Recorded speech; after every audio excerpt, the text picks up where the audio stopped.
I think a lot of business owners hear that, hey, okay, tell myself I'm gonna be successful, tell myself I'm gonna make and keep commitments, do all the things, but how do you believe people build self-confidence? Yeah, well, oh my God, I love this.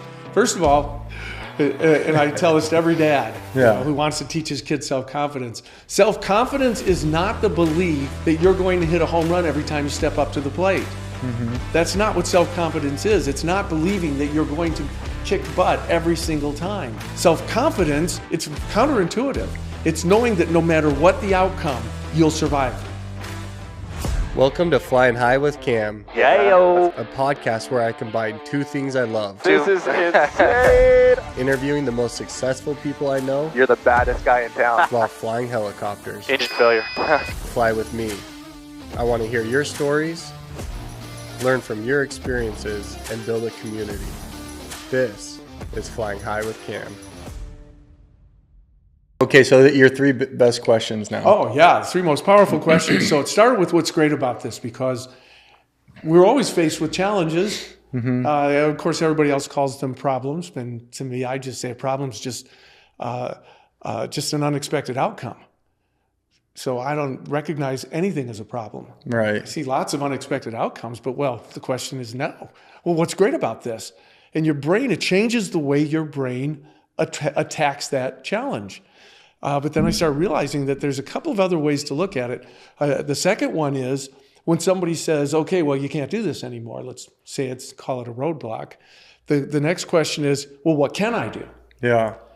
And so it's kind of a derivative of what's great about it. But it is constantly telling your subconscious, I'm still moving forward. I'm not accepting roadblocks. I only see them as detours. Yeah. So maybe I can't go straight down this road, but what can I do? There's one way or another, I'm going north, and I'll find a way. And the subconscious starts going for the answers. And the third one is, how can I? It's not can I.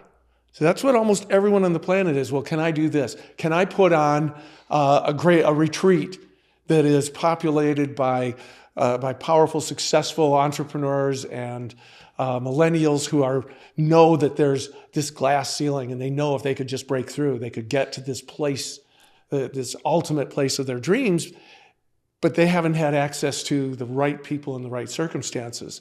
And so instead of asking, well, can I put on that retreat? Could I be the one who creates this? You ask, how can I? Yeah. And you do it with everything. I shouldn't have told you about it, man. What's that? Shouldn't have told you about it. Yeah, I know. Now I'm all lit up, man. Now my brain's already going, okay, how can we make this happen? But that's like, I don't know, because like you said, I don't want it to be a rah-rah event. Yeah. I want it. And so that's where hype. I want and that's what I love about how exclusive it is and why you'd have to charge more. There's 30 rooms, which is a manageable group. Yeah. If you break into groups of 5 to like, hey, we're talking about finance in this department. We're talking about self-help. We're talking about systems and policies. We're talking, balance. Yeah. And so that's why I just know like it would be powerful, but I'm just not bold enough yet. Yeah. Well, that's just a matter of a mindset. We just need to make a little tweak. Just tweak that mindset, and your brain will start seeing it differently. So yeah, you and I think are going to have a few more conversations. We're going to have some. I want to start out with this quote today. So this podcast is about self, and self is like this huge topic, right? Yeah. But the reason why I want self to be the first kind of principle that I talk about with these people on the monthly Zoom call is because I believe before you do anything else, like you need to start with yourself. And one of the quotes that I love is, the voice inside your head is the most powerful force that shapes your life. And I love that because when I think about self, I think a lot about the daily mantras that, you helped me create, the impact that it had on myself. And just because when I came to you, there was a lot of insecurities and like, I'm not good enough in all these things. Yeah, a lot of self-talk. And limiting self-talk. Let's start with the mantras. Limiting that. Okay, go down that for a minute. Yeah. So that's why I call myself the limitless coach, because the idea is, what are the limitations of a human being? Mm-hmm. And I've discovered that our limitations are only held by our resources. And so if there are any limitations, it's a lack of resources, which means can be time. You won't live forever. So that would be a limitation. I won't live forever. Infinite wealth, even Elon Musk still, you hear him asking, wanting to do things he can't do. He'll be a trillionaire probably before he dies, and he'll still find things he can't do. So money, wealth, connections, time, energy, health. There are outside limitations, but there are none on the inside. And it's based on this age-old cliche that anything we can conceive and believe we can achieve. And so if you stop and go, wait a minute, what if that's true? What if that's not just a clever saying? Anything we can conceive. Well, there's nothing we can't conceive. The human mind is capable of thinking of anything. And so we're halfway there. Yeah. We have these infinite imaginations. It's as close to being God, I think, as we can maybe ever come, because we are able to create in our mind anything, any possible scenario outcome. Then the second one is anything we can believe. Well, I sat next to a flat earther on the airplane, and I'm telling you, I was convinced there is nothing a person can't believe. Yeah.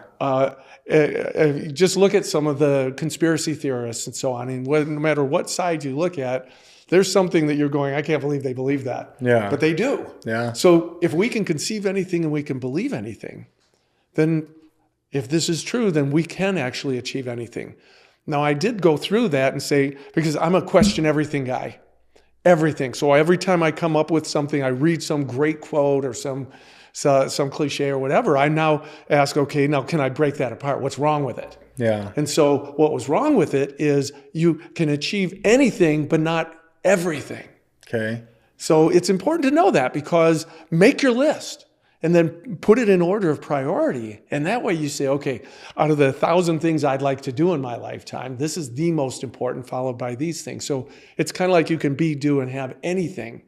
Not everything, but anything. So start with that one. What's that one that if I could only do this one thing? You did it with your company. Yeah. It was, how can I, as we started with this conversation, how can I build this company into something with incredible numbers, with a great exit strategy, and so that I could then spend the rest of my life doing anything else that I choose. And so you've opened up these doors at a really young age. Yeah. And so that, so it starts with that. And of course, your topic is on self. But if you don't understand the mind, how can you understand yourself? Yeah. Because we live in the mind. Your mind is who you are. Your body, that's just a vessel that carries you around. That's why I love that quote so much. Yeah. And that's why I feel like the mantras are so important. And I mean, how would you break apart mantras? Because it's one thing just to say it in the morning time. Yeah. But how do you live it throughout the day too? Yeah. Look for opportunities to actually apply it and opportunities to share it with others. Okay. Otherwise, the reticular activating system, that's the part of the brain that stops paying attention to things that you've been exposed to over and over again. That's why if somebody they put their little mantra on their mirror, after a little bit, your brain won't see it anymore.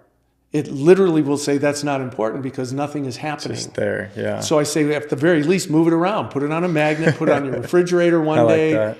And so over time, keep moving these things around, but you've got to actually apply them. You've got to use it. You can't just be aware of it. Like the anything I can conceive and believe thing. I use that during conversations. They say, well, what are your beliefs?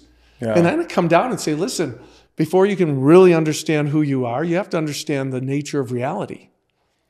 And so most people have no idea what reality is. They think, like if you're sitting in this studio, this is reality.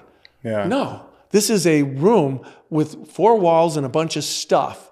You're experiencing something very different than what I am. Right. We're having a conversation, but I'm on one end of it, you're on the other end of it. You may be more cognizant of your listening audience, and I'm just thinking about my buddy Cam.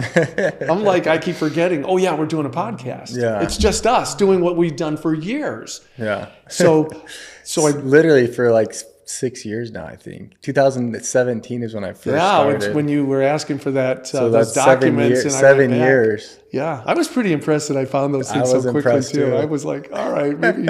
See, OCD's not always bad. It does make you very organized.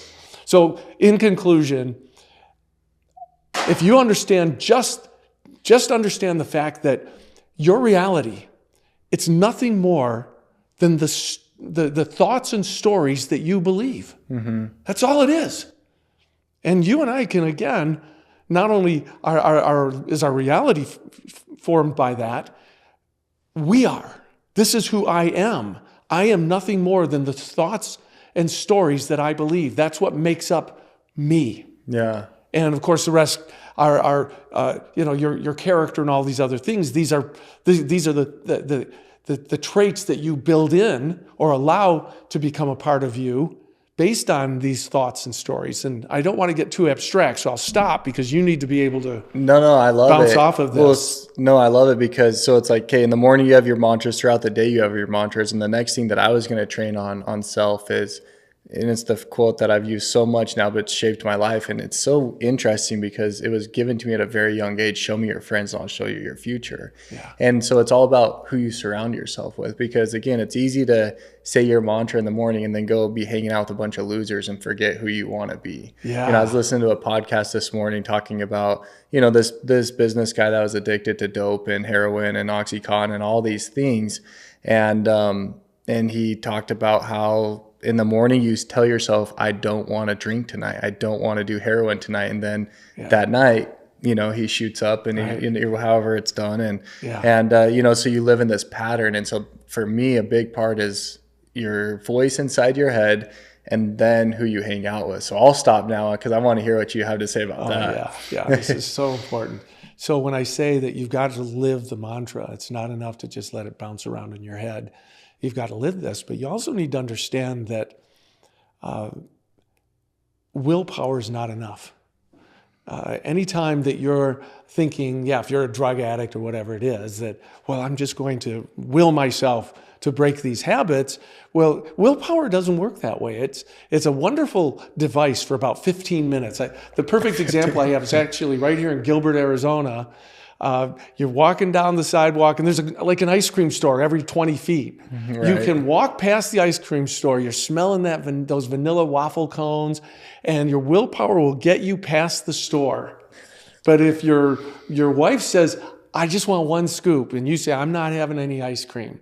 You go inside and you sit there for 15, 20 minutes while she's picking her ice cream and figuring out what she's going to get. You're walking out with an ice cream too. So it only gets us to a certain point. I'm taking a couple notes here because I don't want to forget. You just made me think of something. Keep going. Great. So what I say is part of figuring out who am I is also figure out, who am I? What do I want? How committed am I to having this?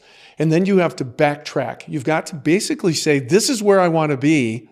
And then you reverse engineer it and say, in order for this to happen, for instance, I want to stop drinking. I don't want to drink anymore. So you have to ask yourself, okay, if willpower were not an option, how could I make sure, how can I, powerful question, guarantee that I won't drink? Well, that changes everything. If I don't have alcohol in the house, number one, it's not going to be easy. It's not going to be convenient, right? Yeah. If. And so I'm not as likely, whether it's alcohol or sugar, ice cream, I'm not as likely to get up at 10 o'clock at night and go down to the grocery store. So how many things can I do to reduce or eliminate all of the incentives to drink or eat ice cream or whatever it is? And as you mentioned, who do I hang out with? Yeah. When I go out with these folks, do they drink every single time we go out to dinner? Is it they polish off a bottle? Right. Do I have any friends who just don't drink at all? Yeah. And so you start making conscious choices. This is called living with intention. But I don't teach casual intention. I teach what, and you've heard this phrase, passionate detachment. Yeah. Passionate means if you're going to do it, do it. Don't screw around. Make the decision. If you're not fully committed, then just put it on the back burner because you're not ready. Yeah. But when you decide, okay, this is a change I want in my life, this is an outcome that I am committed to, then you find out what will it take to make absolute certain that this will happen. The detachment part is because you can't control the outcome. So you got to be able to say, you walk up to that to home plate and you swing that bat as hard as you can. Swing for the fence. But after that ball leaves your bat, you're done. Yeah. It's going to do whatever it does. Now you go to step 2, turn to first base, run your ass off, because that's your new intention. Right. And you do that every step of the way.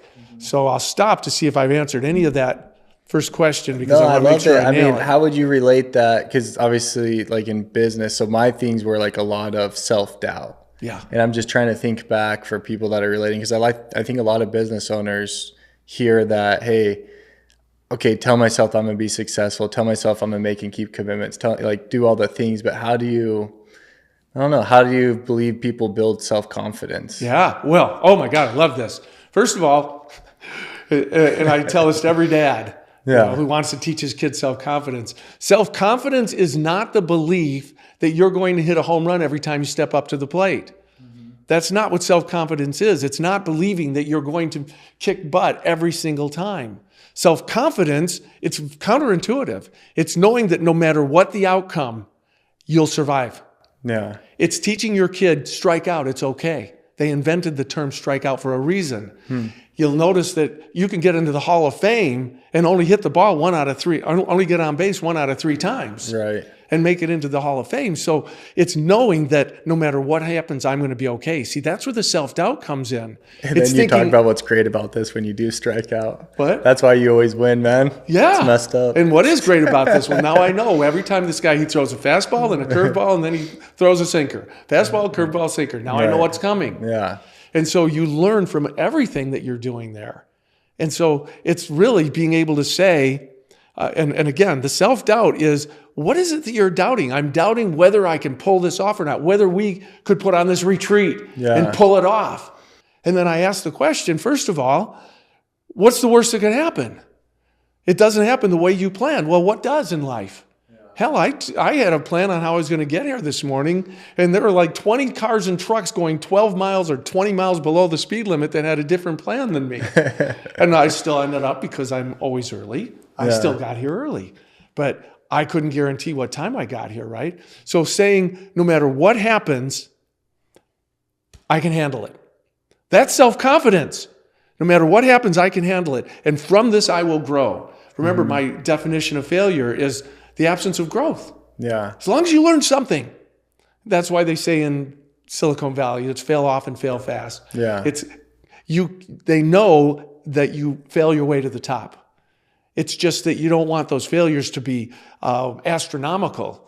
I interviewed a multi-billionaire self-made and said, in as few words as possible, what's the secret to your success?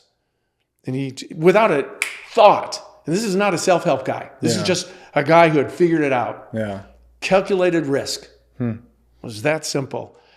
And then I broke it down. It's like, first of all, if you don't take any risk, you're not going to ever move much beyond wherever you are. You know, I mean, climbing a ladder, you can't get to the top if you won't risk letting go of the bottom rung. Right. Secondly, but it has to be calculated. You don't just jump off a cliff without a parachute. Just think it through, right? Yeah. But as long as you're using intelligence and thinking this through, which of course takes us back to how do you most likely ensure your success? Because that was kind of woven into one of your questions. Yeah. It goes back to that reverse engineering. What do you want it to look like? Then you come back, okay, in order to be here in 3 years, where do I need to be in 2? 1. Yeah. Where do I need to be in 6 months to be there in a year? You can bring it all the way back to, what do I need to be doing today? Yeah. And when you do it, you suddenly go, oh, well, I can do that. Yeah. This retreat, it could start out sounding like an insane idea. But if you break it down to all you need to do is this today. And if you do that, and then you do this next thing tomorrow, and so on, do the math. Yeah. The people who save tons of money, the Warren Buffett principle, which is a little bit of money the compound. Keep putting it in.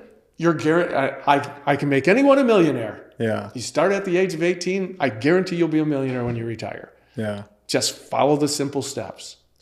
Well, that's the third thing for me that I broke down is making and keeping commitments. And it's like, I think that, I laugh, and we did a podcast on this about how, it's National Quitters Day, like the second Friday of January. The 18th, I think it's actually the 18th so of a little January. over 2 weeks, but whatever it is, it's like, the point is that they had this New Year's goal for the year, and they can't make it more than 4 weeks, let alone 3 weeks.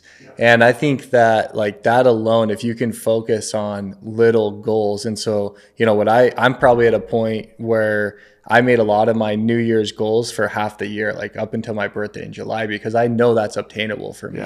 And there's probably a lot of people out there that if they got till February 1st, that'd be a huge win for them because they're quitting the first week. Right. And, it's awesome. Obviously with a lot of the coaching that you've given me, I'm trying to pass on as much as I can to Banks. And it's dribbling a couple hundred dribbles a day, which is kind of laughable, when you think about it, but it's a lot for him. And that's what's so cool that I want to teach entrepreneurs about the importance of just making little commitments. Again, the podcast this morning talking about this addict who actually ended up spending 2 years in prison. He said, I used to sleep in till 6 p.m. every single night. And now in jail, I had to wake up at 6 a.m. And so I got in this habit of making my bed, waking up at 6 a.m. and cleaning the pee off the seat. He said that cleaning the pee off the seat is harder than anything else, but it's his habit. It's the little goals for him that he's keeping. And so I think about it. I think about that for entrepreneurs in business when they're faced with this huge list of things that they have to accomplish in their company. And at the end of the year, they look back and they didn't accomplish anything. Whereas if they just got a little bit better every single week, like it could be amazing what happens after 2-3 years, let alone 6 months. Yeah. You are breaking it down to something that to mouse-sized bites. As Lao Tzu, the brilliant, wise sage wrote, the journey of 1,000 miles begins with a single step. It's learning that step actually means something. As a parent, like you said with Banks, he may only get a teeny bit every day, but if you think about it, you've got 18 years. If he only learns one thing a day, after 18 years, that's like 10,000 lessons. And as they get older, it starts to ramp up and they start to learn more and more. And I watch this with my kids who are now where yours will one day be. My daughter she has her master's degree and she's off in her career and just loving her life. And I was being a victim one day. I was kind of whining about something that happened and we were gonna hang out, and she lives in Chicago and I'm here and in Michigan, and I was going to miss her because I wanted to see her, and some things came up, and so I let myself slip into this victim mode in this little text. She came back and she coached me so brilliantly it was like word for word. You can't use my own crap on I know, me. exactly. That's always our joke, is quit using my stuff against me. But she did it so well that I couldn't help but think the thought, she never went through my course. I didn't do one-on-one coaching. She didn't go through my training. She hasn't probably read a single one of my books. Because she was like, Dad, when I would go to teach her something, she'd be like, can't you just hit me and get it over with? It's a big joke. Don't lecture me. It's every second was a teaching moment.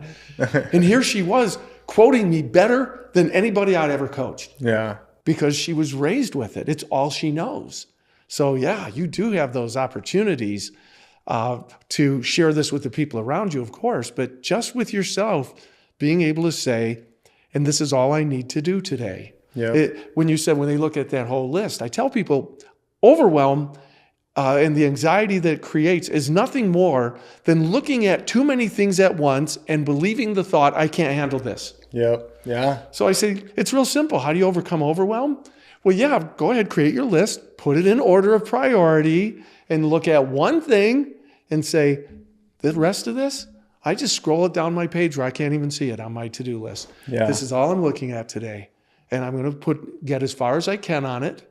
So like I use the color code because it just helps people get it. It starts out black. When I start working on it, it goes purple. When I finished it, it goes gray. And I do that because sometimes you'll make a phone call to so-and-so. You leave a message. They didn't call you back, so it's still purple. Yeah. So tomorrow it'll go back to black because I didn't complete it. But at least I know that I got somewhere. So at the end of every day, I love looking at that list, and all the gray stuff gets dropped down to the things I accomplished. So I have a list of every single thing I've accomplished for the last 30 years. Yeah.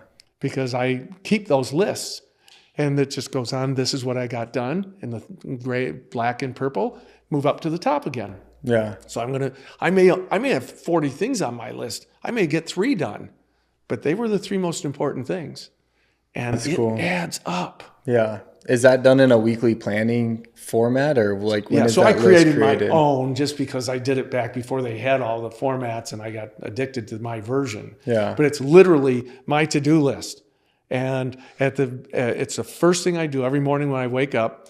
I update my to-do list. So today, on my to-do list included coming here to do our little thing, but there were a couple of other things that I knew I was going to be able to do before that. So there's just a list of, the list goes on over 300 pages, by the way, literally single spaced. I haven't seen more than page 10 probably in a year because I always move them in order of priority. Mm-hmm. That's how we start to really realize, okay, so apparently these things don't matter. So every single morning you pick something off the to-do list? Every morning, first thing I do is update it. So I take all the gray stuff, I cut, drop it down to the bottom to a different sheet, and just put it down there. And then everything goes back to black in the same order that I left it yesterday. I now look at it. Is this still the same priority? Wow. Because something may move up. Yeah. That was on my list yesterday, and yesterday it was number 10. But today, no, I have to have that done today. Yeah. So it's going to move to the top of the list. And it takes me 5 minutes. And I know my whole day in 5 minutes. That's and cool. I don't deviate. Yeah. I follow my list, and I've been doing it for decades.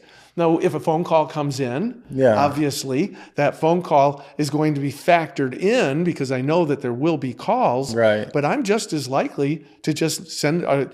Very few people call me just direct. Usually it's a text. Yeah. And I'm much more likely to say, I'll get back to you. Yeah. Or I got this time slot. Or yes, whatever. Exactly. And then I will find a place for that call in my day. Yeah. But I don't let just the world decide my life.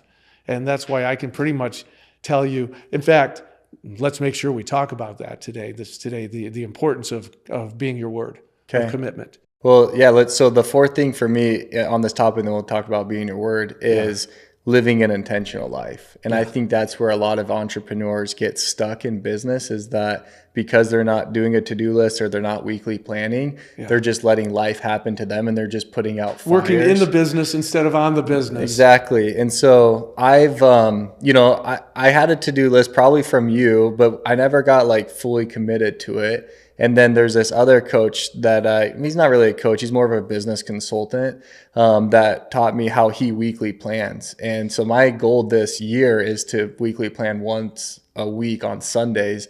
And it's been so amazing for me because it's living an intentional life. And I laughed when you were at the party when Liz through a celebration party with a really close group of friends. It was a great party. Yeah. A great restaurant. Well done. Well, I didn't do anything, but Liz had these hats made, right? And it said 1% Club. And up until probably 6 weeks ago, I didn't wear those hats because I felt like it was a little bit too braggadocious. And because the 1% Club is that less than 1% of companies make it over $10 million in revenue and are actually profitable. And so that was her way of celebrating that, we were able to complete one of those milestones. Love it. And as I've thought more about this business consulting thing and living an intentional life, part of it's Hype Farm Consulting, but it's 1% Club. And for me, 1% Club not only means the 1% of business, but it's 1% better every single week. And in order to get 1% better, you have to live an intentional life. And that's what I love about, what we're doing with this is that, hey, and this is what Casey has taught me is identify the hats that are most important to you. husband, father, relationship with God, as a mentor, a friend. Anyways, I got like 9 hats. And the goal is on your weekly planning session, get 1% better this week on each of those hats. Yeah. And then plan the week. And it's not to fill up every 30 minutes of the day. It's just like, hey, at the end of the week, can you say you got 1% better? And at the end of the year, you're 48% better. And that's better than most people that aren't, doing anything. And again, it's laughable every single day, the little things that you have to do, but the compound effect of that over the year, if entrepreneurs could understand that alone, I feel like they would, they could achieve anything that they want. And so those are my 4 things on self. Yeah. I'm sure there's a ton to add, including being your word. I love that. But before we get into the word, do you have anything on the 1% Yes, club? I do. Because it's actually, if you actually compound it literally, get one of your math guys. It's more than 48. Way more than 48. I didn't even think about that as it's compounded. How do you even do that math? So you need to get one of your math guys, because that 1% will add to it, and then it'll add and add until by the end of the year. Yeah, I was just doing not even compounded. Exactly. Right. The compounding will take it way out of the spectrum, especially if you keep doing it year after year. It's kind of like take a piece of paper, you can tear that in half. Yeah. Double it, try to tear it in half, not a big deal. By the time you've done it only 5 times, that piece of paper is this thick. You do it 20 times and it's a phone book. So compounded works with what you've just described, just as it does with the money that Warren Buffett is talking about. So you've got to get the numbers because it's going to be way better. We'll ask ChatGPT, can you turn on the fan real quick, Lexi? Just like 2 or 3. Oh yeah, that's a great idea, and then after 10 years, find out what it is, how much better you've gotten. That's where you'll really be blown away. I didn't even think about that compounded. Yeah. Right, because you're going to be adding it. Just like I tell my clients that when I coach with them one-on-one, I say, this is my commitment to you, that you'll look back at who you were when we first started and you won't recognize that guy. Yeah. You'll be like, oh my gosh. Right. I don't even recognize him. I can't relate to that guy even. And it's because of that compounded interest, because as you grow, your capacity to grow increases.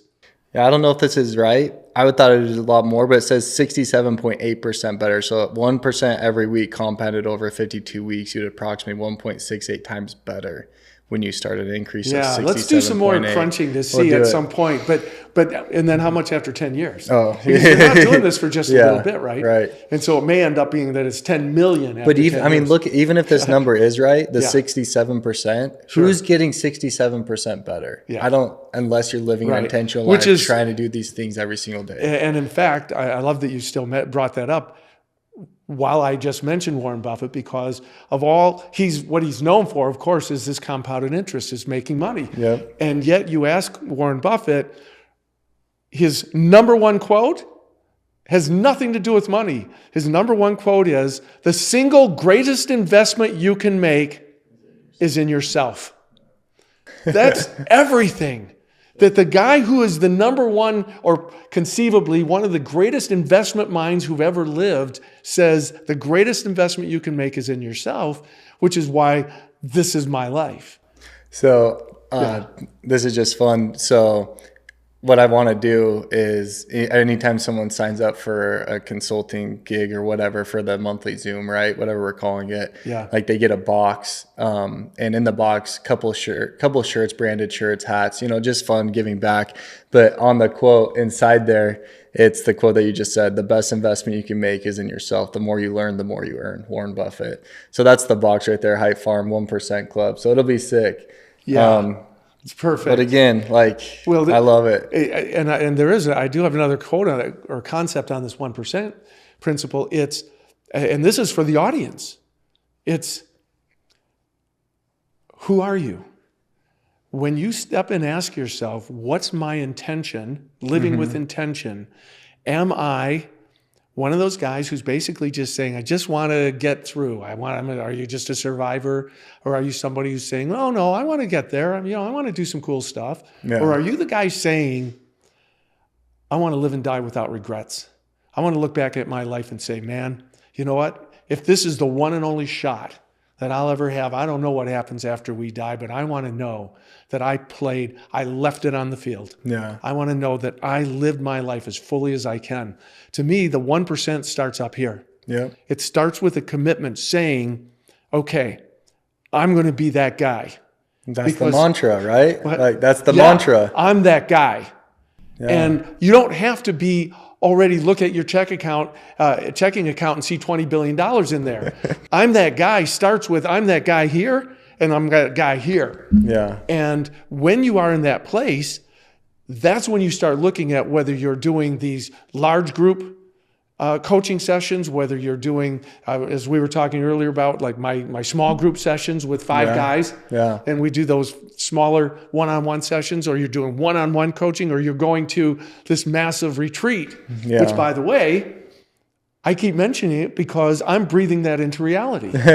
So we just started to barely even talk about that. And I just thought, no, we'll just make that happen. Yeah. So we're putting it out there. We're planting the seeds. To me, it's already going to happen. Yeah. It's just details. Right. It's now, how can we get from here to there? Right. What will it take? What can we do? And so on. So you've got to be thinking that way too. When you decide how much, not am I going to invest in myself, how much am I going to invest? Right. And I'll tell you right off the bat, you're going to know if you're a 1%er if you say, well, I'm going to do this. Yeah. If you say, I'm going to do whatever it takes, those are the people who get whatever it is they dream of. Yeah. And calculated risk. You've got to be able to put it out there. We already both know, Cameron, you and I we've given it away. We've done it for free. We've had friends, relatives. Sometimes somebody calls for some advice and it's like, yeah. But we also know that those are the people who just are like, well, that was interesting. And then they forget about it. Yeah. The ones who actually put their money out there and they invest hardcore and they say, there's no way in heck I'm going to waste that money. I'm getting my money's worth. And I look at them and I say, you're darn right you are. You better be. Yeah. Because my goal is to exceed your expectations. What's yours? Yeah, exactly. Yes. So I want everybody listening right now asking, okay, wait a minute. How serious am I? Yeah. Am I just playing around with this? Or Cameron, you did it. Yeah. You started coaching with me when my fees were not quite as high as they are, but proportionately they were. You were paying more than you could afford. You jumped in and said, Mark, I want this. Right. I've been watching you all this time. Of course, I coached your dad. I coached half your family. And you knew that you were going to do whatever it took. Right. And now here we are. Yeah. You've now got thousands of people listening to you. You've got people wanting to know, how did you do it? You never have to work for another day for as long as you live because you made that decision then to do whatever it takes. I believe everyone needs a coach. Yeah. The question is not how much can you afford, it's how much will you commit to? Well, that's why I was laughing the other day because, I mean, like I said, I just pulled $299 out of the air, right? Yeah. It's like, hey, I just want to show commitment. Really, it should be $5,000, right? Yeah. For this minimum, you charge over $10,000 a month for one-on-one. And this one guy is like, I'll let you know when I can afford it. And I didn't say anything back because I don't, it's like, how can you not afford it? It's $299 a month. Yeah. Like it's super cheap. Invite one person, it's $100. Like it's nothing, And I'm sure like even if it was 10, 20 grand, like you have to do it. You need that person in your life. And that's why the friends are so important too. It's like you need the person in your life that has had success because they kind of are the proof that like, hey, this is actually possible. Oh my God, I love that you said this. Proof, yeah. Yeah. See, that's one of the first things I tell my clients. I say, listen, what you get out of me during our call every week, I'm going to blow your mind. It's going to be cool. We're going to talk about things you never saw anywhere. Right. You haven't read in any book ever. Yeah. But that's not where you're going to gain most of your growth. It's going to be, now when we say goodbye, I'm going to give you assignments. Yeah. And you're going to go out there and you're going to do this. You're going to apply these mantras and so on. You're going to actually make this happen because the number one thing for me isn't to give you knowledge, it's to create belief. Because we do what we believe. Think about it.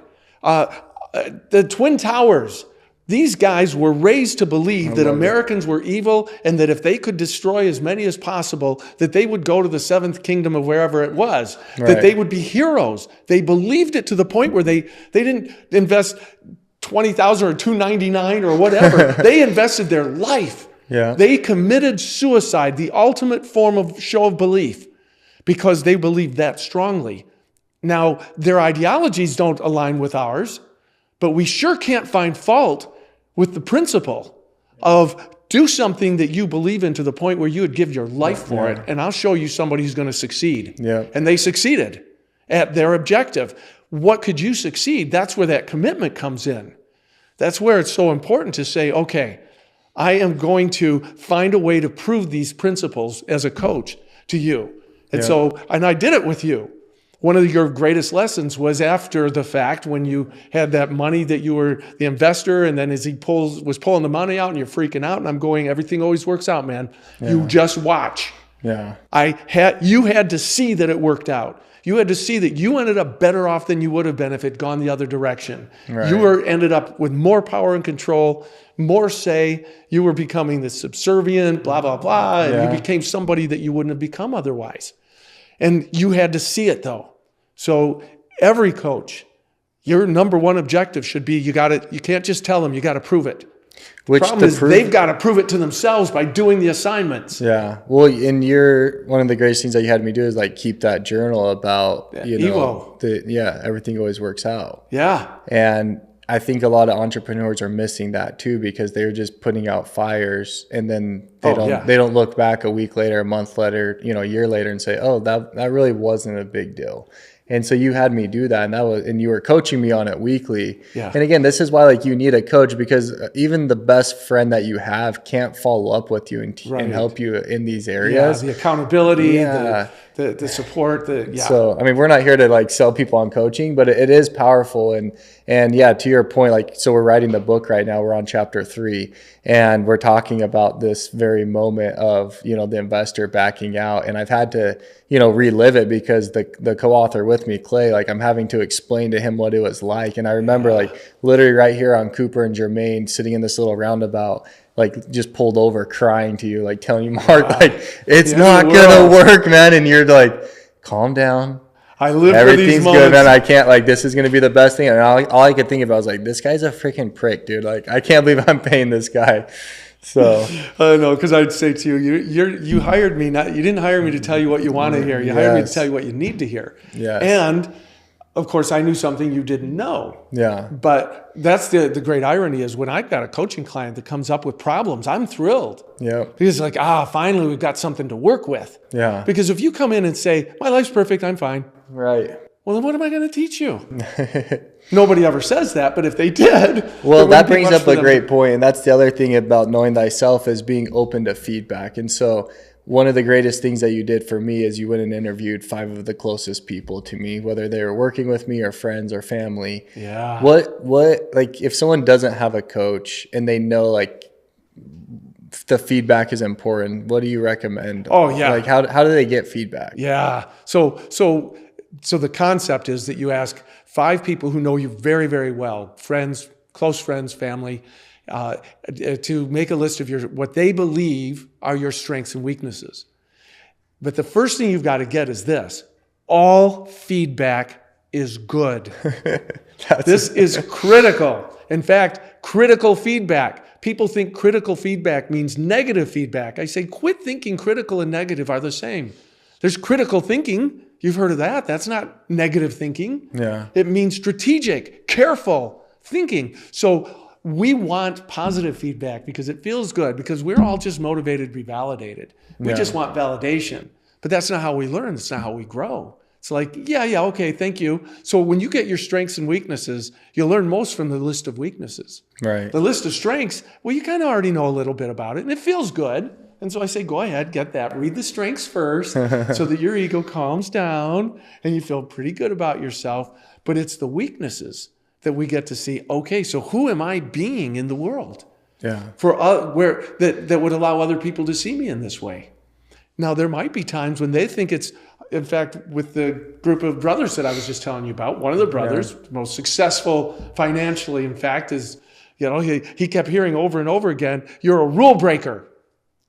That was on weaknesses. Yeah. He's a rule breaker. And he liked that. And I brought it up to all the brothers and said, "Hey guys," now they think that, in fact, half of his brothers said it. I said, "And what's wrong with that? Look how much money he makes. It's because he's a rule breaker that he is so successful." Yeah. So you may look at a weakness and say, "No, I'm proud of that." That doesn't mean, again, it's critical feedback, but it doesn't mean that it's actually a weakness. It's simply how it may be perceived. Yeah. But ultimately, when you look at it and say, everything here is valuable, think of it like back in the hunter-gatherer days. You're going out trying to find berries, and you do not want the feedback that there is a hungry grizzly bear on the path to the berries. Right. You don't want that feedback, but you need it. Yes. Because if you don't find out that she's there growling and looking for her cubs, you're maybe eaten. And so when I say just because feedback didn't feel good, just because it was maybe even caused a little pain and suffering, that doesn't mean that it's bad. Yeah. I'm glad that I got this feedback. So then you have to ask yourself, how can I, and this is the only way you do the strengths and weaknesses, is how can I grow from this? Yeah. How can I use this to become more of everything that I wish to be, which is make sure that I squeeze in my 4 pillars of personal power today, because that's part of getting to know yourself. Okay. And so I know that we do want to touch still on the importance of being your word. And we started with living with intention. Yeah. So that intention is we'll kind of come full circle on that. But I don't want everybody's head spinning. Go ahead. No, I love it, man. Well, let's talk about being your word. Yeah. So here's what it comes down to is we're taught being your word, be honest, tell the truth, and almost like it's just a character trait, almost like it's just good boy, bad boy. You know, good people tell the truth, bad people lie. Well, first of all, everyone lies. Surprise. We start lying at the time we're about 1 year old. Did you eat that cookie? As soon as we can shake our head no, we start lying. Human beings lie. It doesn't mean that I encourage you to lie, but I do say don't freak out, because it's not the end of the world and you lie too. Everybody lies. Yeah. The question is, what are you lying about? If you're lying to me about why you're 10 minutes late for our meeting, I honestly don't really care. Yeah. You know, for me, it just means you weren't fully committed to being early. Yeah. That's all. It means you're probably an optimist and thought you could squeeze in 1 million extra things before you got here. I don't really care. That's not going to make or break our relationship. The really important thing is, are you lying to yourself? Yeah. Are you being honest to yourself? Are you being your word? See, Cameron didn't say, are you keeping your word? He said, are you being your word? What this means is, imagine the difference between two people. One says, I'm going to do this and this and this, and they've got all these ideas and dreams, but they never follow through. They never keep those promises, whether it's to themselves or others. Things get in the way, and they let it happen. Yeah. Now there's another person who says, once I commit to something, once I say, this is who I am and this is what I'm going to do, and nothing will stop me. That's a commitment. Mm-hmm. And that's a commitment that if you can keep it by being your word, I've put it out there now, nothing will stop me, then in the end, they're the ones who end up succeeding time and time again, because we all have excuses. I have a shirt that says, or saying that was, I have no uses for excuses. It doesn't mean that an excuse is just another word for a reason. Right. Yeah, people have excuses, they have reasons, but excuses don't serve us. Yeah. They get in the way. They keep us from reaching our potential. And so when I make a commitment, first thing I think of is this: can I keep it? Am I positive that there is nothing that can stop me? Am I willing to do whatever it takes? And if the answer is no, I won't make the commitment. I'll say something like, I'll do my best. I'll try to be there by then. I'll give it a good shot. Yeah. But if I say, this is what I'm going to do, you can bet every penny you have on it. Because I don't care if I get run over by a truck, I'm going to find a way. I'm going to be on the phone saying, I said I'd get there. You got to find some way to get this on a plane. You've got to get this to their place. Yeah. I will find a way, because we are insanely resourceful. It's just we don't put out the effort. Right. It's that being resourceful is the part where we say, how can I? What can I do? There's got to be a way. Yeah. And so this power ends up manifesting in every area of your life, because two things happen when you are being your word, because it becomes a part of your brand. And we talked about that. Is you need to have a brand. That doesn't mean that there's me and then there's my brand. My brand is how I'm perceived by the world. Yeah. And by my subconscious perceive me as being my brand. So when you figure out this is who I want to be in my life, this is what I want my life to look like, well, then who do I need to be that? Right. Well, one of the answers is you need to be your word. If you want to be this person who does these amazing, remarkable things, you've got to be your word. From that point on, when we do the reverse engineering to get here, I need to do this, then this, then this, then this, then this. And as long as you do each thing, and nothing will stop you, you're guaranteed to get there. Yeah. And so that's where it starts. But ultimately, two things are happening while you're being your word. Number one, the world is listening, and they will eventually form opinions. You are either somebody who does what you say or you're not. And if they decide you are, you can pick them up and say, hey, man, you know what? I need to borrow $100,000 and I'll have it back to you in a month. And they'll be like, done. If they've got the money, they'll be done. They won't even ask for collateral because they have decided this guy will do whatever he says. And that is powerful when you're building a business. When you can make promises and you can ask people to do things that they wouldn't do for anyone else. But they're going to do it for you because they know they're positive of the outcome. What would your life be like? That's when we talk about everything always works out. If you believed that, the way I do, the way you now do, if you believed everything would work out, what would you be afraid of? What would keep you from doing a retreat? If you knew everything was going to work out, nothing would stop you. Yeah. So if you know that you will find a way to keep your word, if they know it, then things happen. And that's the second thing that's going on is your subconscious is listening. Mm-hmm. Your subconscious is waiting for you to show it who you are. Yeah, I feel like that's where people sell it short. A lot of people want to be the word for other people, but they don't know how important it is for their subconscious of keeping commitments with yourself. Yes, your subconscious is this this whiteboard, and it believes whatever you put on it. But it's mostly not what you tell it, but it's what you show it. Just like our kids may not be great at listening to us, but they're brilliant at imitating us. So if you don't want your kids screaming and yelling at you when they're upset as teenagers, well, don't yell at them when you're upset. Mm-hmm. Because believe me, you're teaching them how to do it. So so ultimately your subconscious is just waiting. Am I somebody who does what I say or not? Yeah. That's the person who, I do a whole seminar on goal getting versus goal setting. And I say, goal setting is fun. It's easy. No wonder people do it. Yeah. You can sit down in front of a piece of paper and write it up and use your fancy lettering, your calligraphy, or type it up, put a bunch of pictures and create this board. And it's so sexy. That was fun. Yeah. Goal getting is a lot of work. Yeah. Goal getting is about doing the work. Goal getting is about dreaming. And those are not the same, and don't confuse them. Yeah. But a person who does what they say they'll do, a person who keeps their promises, who is their word, they don't stop on January 18th. Yeah. But they don't have a list of 15 things or 500 things on their to-do list, on their goal sheet. Yeah. They say, this is what I'm going to do this year. This is what I am going to do this year, no matter what. Yeah. And they get every one of them done because there were only 5.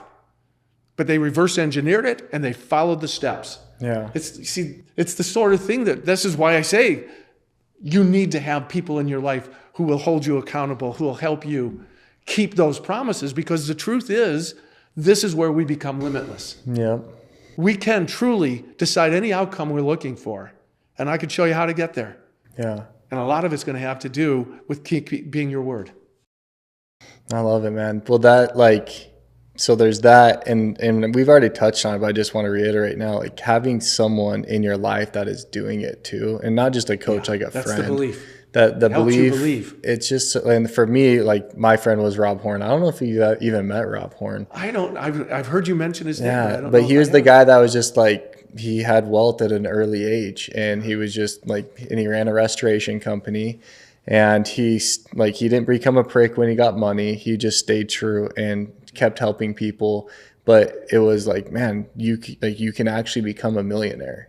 You can do it. Yeah. And he was, and I, no offense to Rob, but it's like, he was not anything special. He just did it. That's better. Yeah. And that's what gave me hope. And that's what was so cool. But you need that person on top of all those things. So, and end here with your 4 pillars. Oh yeah. Okay. I'm going to squeeze into them because they all start with the P. Now I do want to step in to put a button on that one, which is the one thing that you will find out about Rob and about the other people that we believe in, that every one of you will find out if you just look into it. The studies have come back. The one thing that truly successful people all have in common, I don't care what their field is, if it's in sports or in music or in as being teacher of the year or in business, in all fields, there was only one thing they all had in common. Do you remember what it was? The one thing. Man, you put me on the spot. I would think just like commitment, but yeah, that's close enough.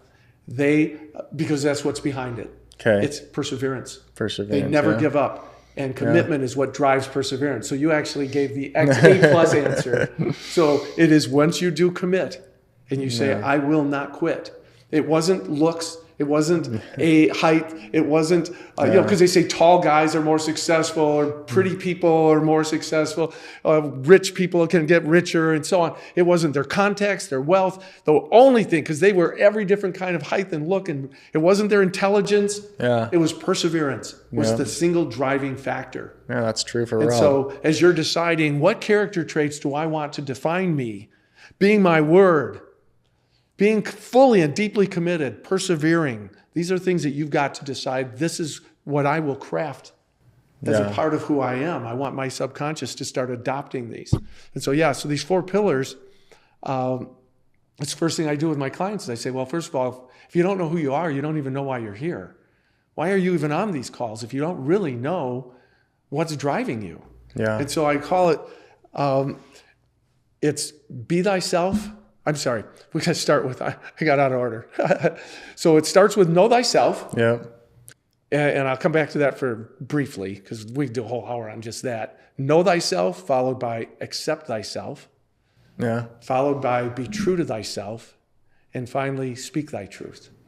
We're speaking our truth right now. We're at the top level. Yeah. Okay. Know thyself. That's the oldest philosophy known to mankind. It was carved over the pyramids. And then Socrates and Epictetus and all the greats all the way back as far as you can go, they all end up referring to know thyself. And it sounds simple enough, but almost very few people actually